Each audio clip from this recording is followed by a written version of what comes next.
tabletop disaster. I know you are. That's why I'm putting you as the evaluator, the first speaker.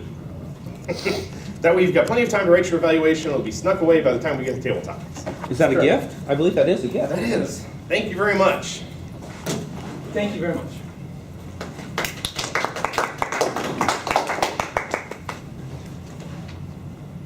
This is the manual that tells me how to give my speech today. I'm going to give my manual to my evaluator, who will now fill out the manual based on how I give my speech. Thank you, Mr. Evaluator.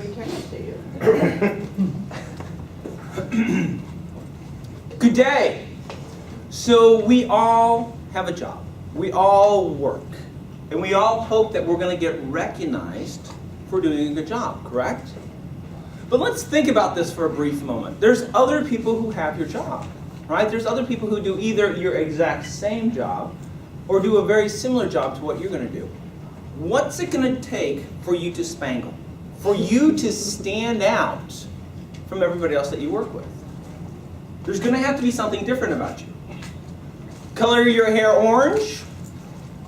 Come to work without any clothes on? You know, both of those, perfectly acceptable, but they're not going to be what it's going to take. What it's really going to take to get you to stand out is for you to have skills or talents that make you stand out, that make the people who are your management, when they take a look at the people who are part of their organization, when they see you, to see you as being something above everybody else. Somebody who brings more to the table than everybody else in your work group. And hopefully we can all agree with that.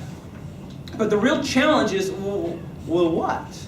You know, what skill set can you develop? You know, if you work in a particular technical job, you could always learn a new technical skill, right?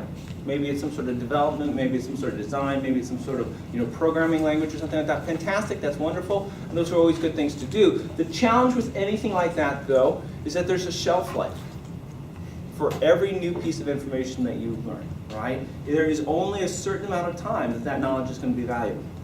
I happen to be an expert at COBOL, which is a programming language that was hot stuff in the 1960s. Not so hot anymore, okay?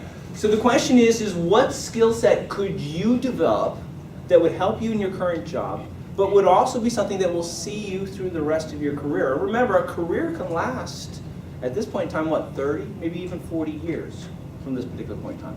I have a suggestion for you, and my suggestion is what you need to work on is your negotiating skills.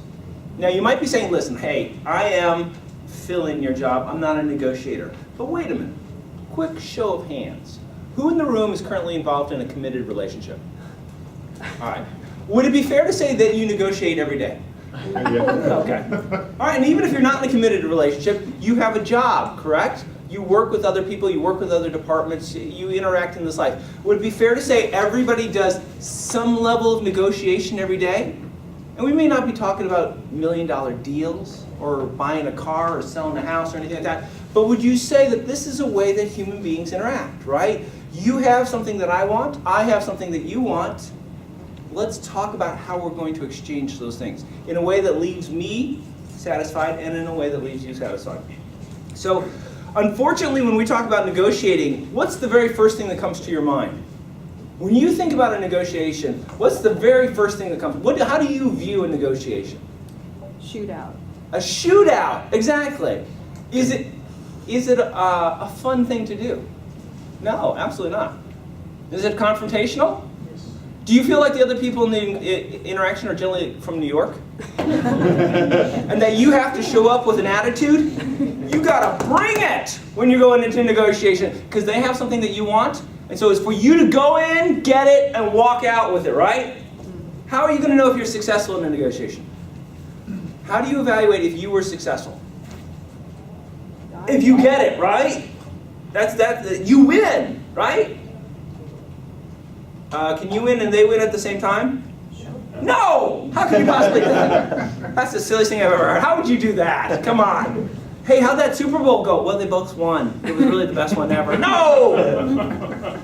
Absolutely not. That's the silliest thing I've ever heard. Look, so in a negotiation, what a lot of people don't realize is that a negotiation actually is not a fight. It's not an argument. It's not a confrontation. What a negotiation is, and this is probably the most important thing I can share with you today, a negotiation is simply a conversation.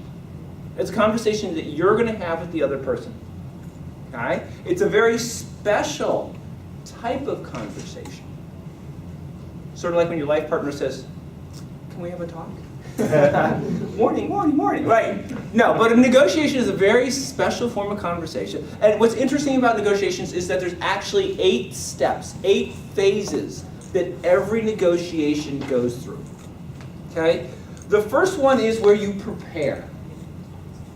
Prepare for negotiation. What's amazing, and this stuns me to this day, a lot of people go, wow, you know, I need to go buy a car, I need to go sell a house, I need to go talk with that vendor. I'm just going to go see what I can get. I'm going to go see what's going to come of this. The problem is that if you show up unprepared, anything you get is going to be fine because you didn't have a goal, you didn't have an objective, right? If you're going to be successful in negotiating, you need to do your homework. That means you need to prepare. You need to know what you want to get, and you need to know who you're going to be negotiating with.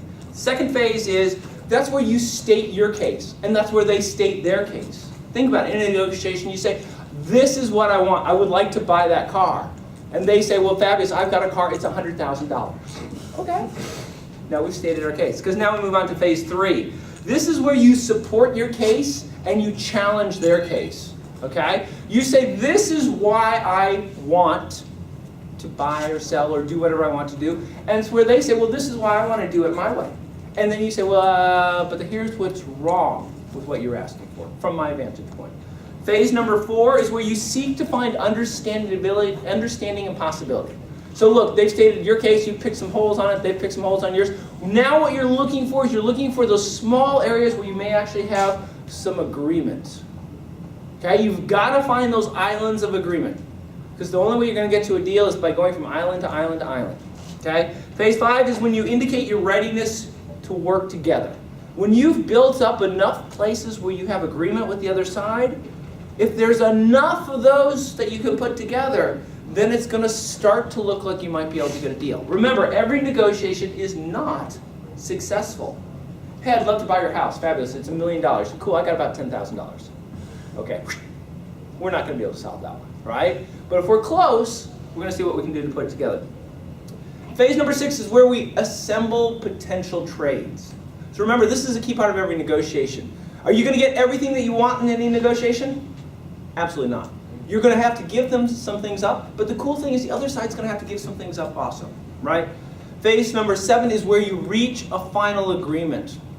Now the trick with the final agreement is that you have to make sure that whatever gets written down is what you actually agreed to. And phase number 8, which is the last phase whenever you conduct a negotiation, is the implementation.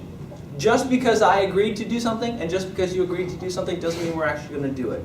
You need to keep your eyes on the other side and make sure they actually do it. Mr. Toastmaster.